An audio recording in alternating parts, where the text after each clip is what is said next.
যে হাদিসটা আমি শুনেছিলাম পাকিস্তানের একজন টপ ফেমাস স্কলার, তার নাম হচ্ছে মাওলানা তারিক জামিল। নাম শুনছেন আপনারা অনেকেই?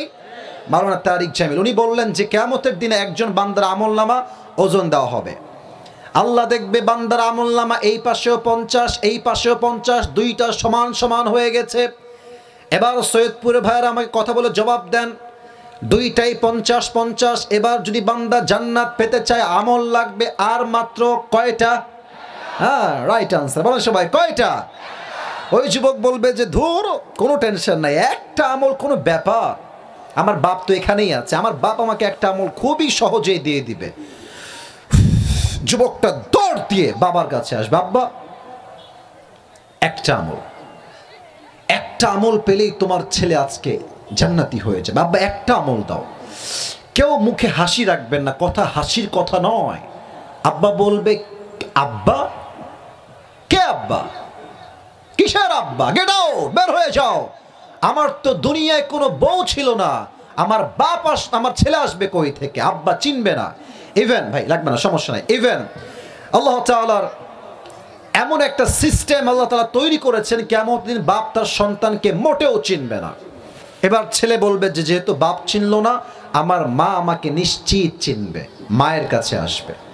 আম্মা জান, তোমার ছেলে আজকে একটা আমলের জন্য জান্নাত পাচ্ছে না, আম্মা একটা আমল আমাকে দাও, তোমার ছেলে আজকে জান্নাতি হয়ে যাবে। মা বলবে, কিসের ছেলে, কিসের মা? আমার তো দুনিয়ায় কোনো স্বামী ছিল না, আমার সন্তান আসবে কই থেকে? বের হয়ে যাও, খুরুজ, গেট আউট ফ্রম হিয়ার, বের হও। যুবক যখন দেখবে মা আমাকে চিনছে না, he will become so depressed, হতাশ হয়ে যাবে। ইসরে, বাপ চিনছে না, মা চিনছে না, বউ চিনছে না, সন্তান চিনছে না। ইয়াউমা ইয়াফিরুল মারউ মিন আখি ওয়া উম্মিহি ওয়া আবি, ভাই তার ভাইকে চিনবে না, মা তার সন্তানকে চিনবে না। যুবকটা হতাশ হয়ে চুপ করে, হাদিসে আসছে এই দুইটা হাঁটু এমনে উঠাবে আর দুই হাত এমনে দিয়ে হতাশ হয়ে বসে থাকবে। ইন দ্য মিন টাইম একজন যুবক আসবে, এসে বলবে, এই ভাই তোমার কি হয়েছে, কি দরকার, तुम्हें क्या जरूरत है, मुझे बताओ मैं तुम्हें मदद कर सकता हूं। তুমি বলো তোমার কি লাগবে, তোমাকে আমি সহযোগিতার হাত বাড়াতে পারি। যুবক বলবে, তোমার মাথা মনে হয় খারাপ হয়ে গেছে প্রিয় ভাই আমার, আজ আমার বাপ আমাকে চিনছে না, মা চিনছে না, বউ চিনছে না, সন্তান চিনছে না। হু আর ইউ, তুমি কে? যাও যাও যাও, তুমি কোনো সহযোগিতার হাত বাড়াতে পারবে না, বের হয়ে যাও।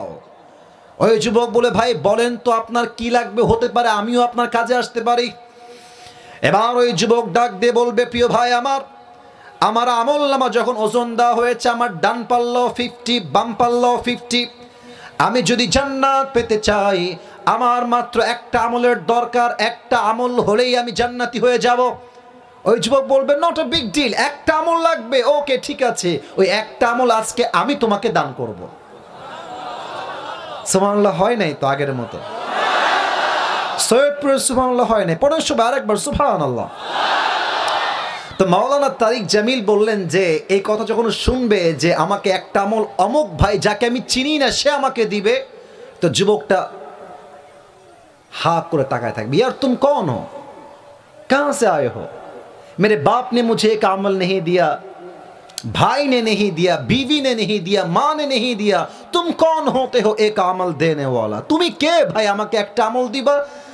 তো যুবক বলে, ভাই आपको जरूरत है या नहीं, मुझे ये पहले बताइए, আপনার কি লাগবে কিনা তাই কোন। আরে ভাই অবশ্যই লাগবে, দাও আমাকে একটা আমল। একটা আমল নিয়ে সোজা রবের কাছে দৌড় দিবে, আল্লাহ मुझे एक अमल की जरूरत थी, वो मुझे मिल गई, अब मुझे तुम जन्नत में दाखिल करा दो, জান্নাত দাও আল্লাহ, একটা আমল পেয়ে গেছি। আল্লাহ বলবে, কি রে, তোর বাপ দেয় নাই, মা দেয় নাই, ভাই দেয় নাই, বউ দেয় নাই, आज तुझे एक अमल किसने दिया, वो कौन है, उसका नाम क्या है? এবার বলেন তো, আল্লাহ যে জিজ্ঞেস করছেন, আল্লাহ কি জানে নাকি জানে না? হ্যাঁ, উত্তর পেয়েছি, আল্লাহ কি দেখে কি দেখে না? আল্লাহ বোঝে কি বোঝে না? আল্লাহ তবুও জানতে চায়, কারণ বান্দার জন্য আল্লাহ ইহসান করতে চায়। আল্লাহ বলছে, কে রে, তোকে কে দিয়েছে? বলবে, হাদা আখি, this is my brother who has given me this on dates, এই তো আমার ভাই দাঁড়িয়ে আছে, সে আমাকে একটা আমল দিয়েছে। আল্লাহ বলবে, এই doesn't make any sense, तेरा दिमाग तो ठीक है, आज किसी ने एक अमल नहीं दिया, भाई ने नहीं दिया, बाप ने नहीं दिया, माँ ने नहीं दिया, बीवी ने नहीं दिया, औलाद ने नहीं दिया, तू कौन होता है एक अमल देने वाला? तुझे क्या जरूरत है? क्यों देय नहीं? तू केन दिली एक अमल? वही बंदा डाक दिए बोलबे अल्लाह मुझे इस बात की कोई फिक्र नहीं है, मेरे पास अमल है तो बस एक ही अमल है, अगर ये है तो भी मैं जहन्नम में जाऊंगा, अगर ये नहीं है फिर भी मैं जहन्नम में जाऊंगा। আমার কাছে আছেই মাত্র কয়টা? বোঝে নাই রে, বোঝে নাই কয়টা? আল্লাহ থাকলেও জাহান্নামী, না থাকলেও জাহান্নামী। तो भावलाम जे मेरी भाई मुसीबत में है तो मैंने सोचा कि एक अमल अगर मैं अल्लाह के नाम पे मेहरबानी करके सदका कर दूं तो उसमें बुरी क्या बात है? ये तो खराब কথা নয়, আমি দয়া করে মায়া করে একটা আমল আমার আল্লাহর জন্য দান করে দিয়েছি। এবার আল্লাহ বলবে हाँ तो मुझसे भी बड़ा मेहरबान होना चाहता है, तो मुझसे भी बड़ा रहम वाला बनना चाहता है? नो, अनर रहमान अनर Rahim, I am the most merciful, I am the most gracious, I am the most kindful Lord. मुझसे बड़ा मेहरबान रब और कोई नहीं हो सकता। आज तुझे एक अमल मिल गई है, 51 हो गया, तू जन्नत में चला जा, मगर तू अकेले जन्नत में मत जाना। जिसने तुझे एक अमल मेहरबानी करके दे दिया है, तू भी जन्नत में जा, उसे भी साथ लेकर दोनों एक साथ जन्नत में चले जा। একাই যেও না, একাই যেও না। তোমার যেই ভাই তোমাকে একটা আমল দিয়ে সহযোগিতার হাত বাড়িয়ে দিয়েছে তাকে নিয়ে তুমি জান্নাতে প্রবেশ করো। সুবহানাল্লাহ পড়বেন না আপনারা সবাই?